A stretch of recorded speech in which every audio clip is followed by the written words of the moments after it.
जय हिंद दोस्तों, मैं विनोद कुमार आपके अपने YouTube channel Gupta defence academy में आपका स्वागत करता हूं।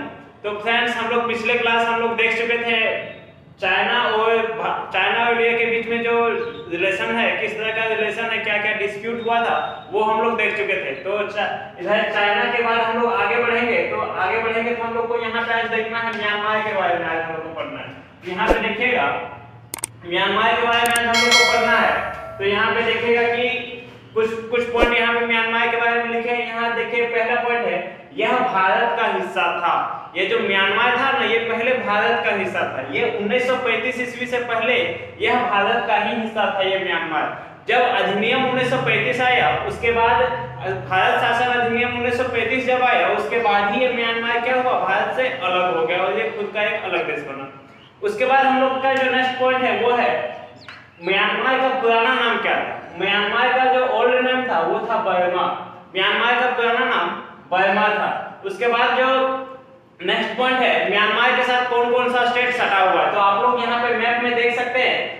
आप लोग को बहुत ही अच्छी तरीके से हम पिछले वीडियो में बता भी चुके हैं कि ये जो सेवन सिस्टर्स है, इस सब का कौन कौन सा स्टेट कहाँ पे है, ये हम लोग पिछले वीडियो में बता चुके हैं। यहाँ पे आप देख सकते हैं कि म्यांमार के साथ कौन कौन सा स्टेट सटा हुआ है। तो आप लोग को पता होना चाहिए कि ये जो स्टेट है, ये है आपका अरुणाचल प्रदेश है, ये है आपका नागालैंड है, ये आपका है मणिपुर है, ये है आपका मिजोरम है, यहाँ पे है आपका त्रिपुरा है, यहाँ पे है आपका मेघालय है और यहाँ पे है आपका असम।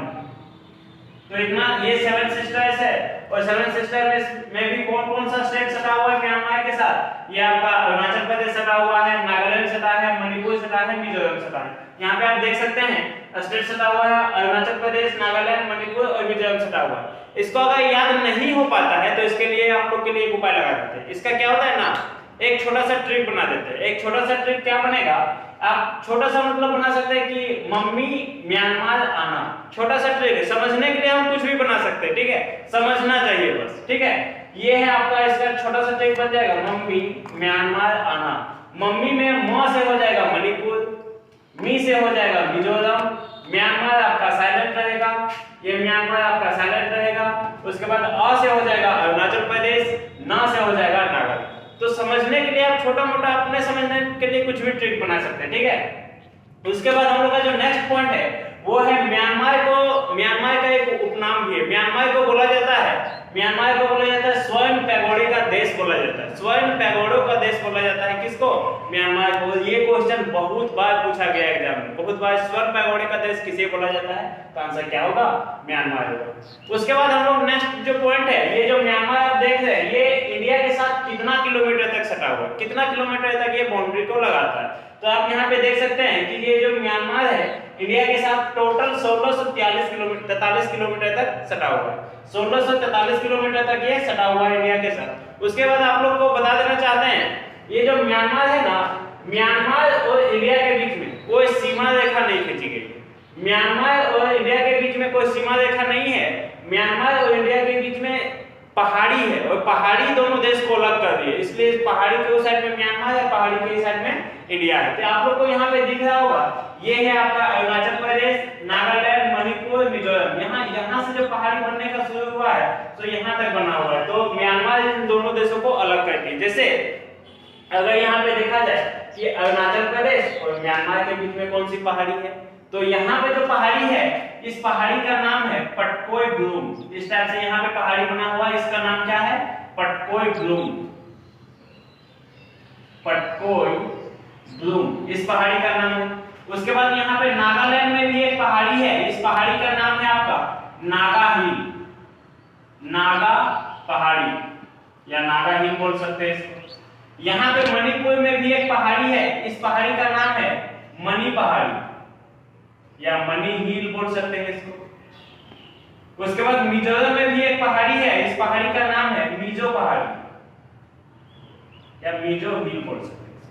यहाँ पे आप देख सकते हैं, वही चीज हम यहाँ बोर्ड में भी लिखे, ये जो इंडिया और म्यांमार के बीच में कोई बाउंड्री नहीं, मतलब सीमा रेखा नहीं खींचा गया है, इसलिए ये जो दोनों देश का जो सीमा का निर्धारण करता है, कौन करता है, पहाड़ी करता है। जैसे अरुणाचल प्रदेश और म्यांमार के बीच में कौन सी पहाड़ी है? पटपोई है। नागालैंड और म्यांमार के बीच में नागा पहाड़ी है। मणिपुर और म्यांमार के बीच में मणि पहाड़ी है। और मिजोरम और म्यांमार के बीच में मिजो पहाड़ी है। उसके बाद यहाँ पे एक क्वेश्चन बहुत बार पूछा गया है, बहुत ही इंपॉर्टेंट भी है। एक क्वेश्चन आप लोग से ऐसे पूछा जाएगा कि अंडमान निकोबार, आप लोग को पता होना चाहिए कि अंडमान निकोबार कहाँ पे है। इस टाइप से यहाँ पे बना हुआ है, यहाँ पे बना हुआ है अंडमान निकोबार, इस टाइप से बना हुआ है अंडमान निकोबार। तो आप लोग से एक क्वेश्चन ऐसे पूछा जाएगा कि अंडमान निकोबार का सबसे नजदीक देश कौन सा है। तो यहाँ पे आप देख सकते हैं अंडमान निकोबार का जो सबसे नजदीकी देश पड़ता है ना, ये मैप आपको कुछ इस टाइप से बनेगा, यहाँ पे इस टाइप से ऐसे बना हुआ, ठीक है। तो अंडमान निकोबार का जो सबसे नजदीक देश पड़ता है ना, वो आपका पड़ेगा म्यांमार। अंडमान निकोबार का सबसे नजदीक देश आपका क्या पड़ेगा? म्यांमार। लेकिन एक क्वेश्चन ऐसा भी पूछा गया था कि एग्जाम में ऐसे पूछा गया था कि ग्रेट निकोबार का सबसे नजदीक देश कौन सा है। ग्रेट निकोबार आपको पता होना चाहिए कि ग्रेट निकोबार हम लोग का क्या है, हम लोग देश का क्या है, सबसे दक्षिणतम बिंदु है। ग्रेट निकोबार में ही आपका क्या है, ये वाला जो द्वीप आपको दिख रहा है, ये वाला द्वीप क्या है? ग्रेट निकोबार है। और ग्रेट निकोबार का सबसे नजदीकी देश जो है वो है आपका इंडोनेशिया है। इंडोनेशिया का भी सुमात्रा द्वीप सबसे नजदीक में। यहाँ पे आपको नीचे यहाँ पे आपको देखने को मिलेगा इस टाइप से, यहाँ पे सुमात्रा द्वीप है। और ये सुमात्रा द्वीप किसके अधिकार क्षेत्र में आता है? इंडोनेशिया के अंदर में आता है। उसके बाद आप लोग को हम ये चीज बता चुके थे पिछले वीडियो में कि ये कौन सा द्वीप है? ग्रेट निकोबार है। ग्रेट निकोबार में ही भारत का सबसे दक्षिणतम बिंदु स्थित है। वो उस सबसे दक्षिणतम बिंदु का नाम क्या है? तो यहाँ पे जो नाम है इसका नाम है इंदिरा पॉइंट, नाम है इसका इंदिरा पॉइंट इसको बोला जाता है। इंदिरा पॉइंट इसको बोला जाता है, पिग्मेलियन पॉइंट बोला जाता है, लाही चिंग बोला जाता है, या फिर पार्सन पॉइंट भी इसी बिंदु को ही बोला जाता है। और ये जो पॉइंट है ये 6 डिग्री 4-5 मिनट पे ये पॉइंट स्थित है। यह भारत का सबसे दक्षिणतम बिंदु है, ठीक है। लेकिन अगर क्वेश्चन आपसे ऐसे पूछे कि भारत का दक्षिणतम बिंदु, भारत का मुख्य भूमि का दक्षिणतम बिंदु क्या है, तो आपका ये वाला है 8 डिग्री और 4 मिनट। कहाँ स्थित है? कैप कैमोलिन में स्थित है भारत का सबसे दक्षिणतम बिंदु। तो ये सब ध्यान रखना है। क्वेश्चन आपसे यहाँ पे कंफ्यूज कर सकता है कि अंडमान निकोबार का सबसे नजदीकी देश म्यांमार, ग्रेट निकोबार का सबसे नजदीकी देश इंडोनेशिया। इंडोनेशिया का भी कौन सा द्वीप सबसे नजदीक में है? सुमात्रा द्वीप है। स्वर्ण पैगोडे का देश किसको बोला जाता है? म्यांमार को बोला जाता है। उसके बाद म्यांमार का पुराना नाम क्या था? तो म्यांमार का पुराना नाम आपका क्या था? बर्मा था। तो फ्रेंड्स हम लोग आगे बढ़ते हैं। यहाँ पे जैसे हम लोग आप लोग को बताए थे कि म्यांमार का पुराना नाम क्या था? म्यांमार का पुराना नाम था आपका बर्मा। बर्मा में ही स्थित है क्या? मांडेल जेल। मांडेल जेल से आपको एक चीज याद आना चाहिए, मांडेल जेल में ही रखा गया था किनको? बाल गंगाधर तिलक को रखा गया था।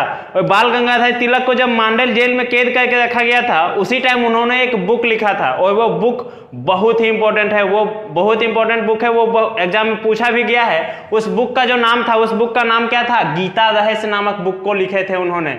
बाल गंगाधर तिलक को जब मांडेल जेल में रखा गया था, उस टाइम उन्होंने एक बुक लिखा था, उस बुक का नाम क्या था? गीता रहस्य। और ये क्वेश्चन पूछा हुआ क्वेश्चन है इतना डीप में। उसके बाद हम लोग आगे बढ़ते हैं। म्यांमार में ही क्या बोलते हैं? म्यांमार की जो पुराना नाम था बर्मा, बर्मा में ही स्थित है आपका क्या? रंगून। रंगून से आपको और एक चीज याद आना चाहिए, रंगून में क्या है, क्या स्थित है? बहादुर शाह जफर द्वितीय का कब्रगृह स्थित है। बहादुर शाह जफर का कब्रिस्तान भी कहाँ स्थित है? रंगून में ही स्थित है। उसके बाद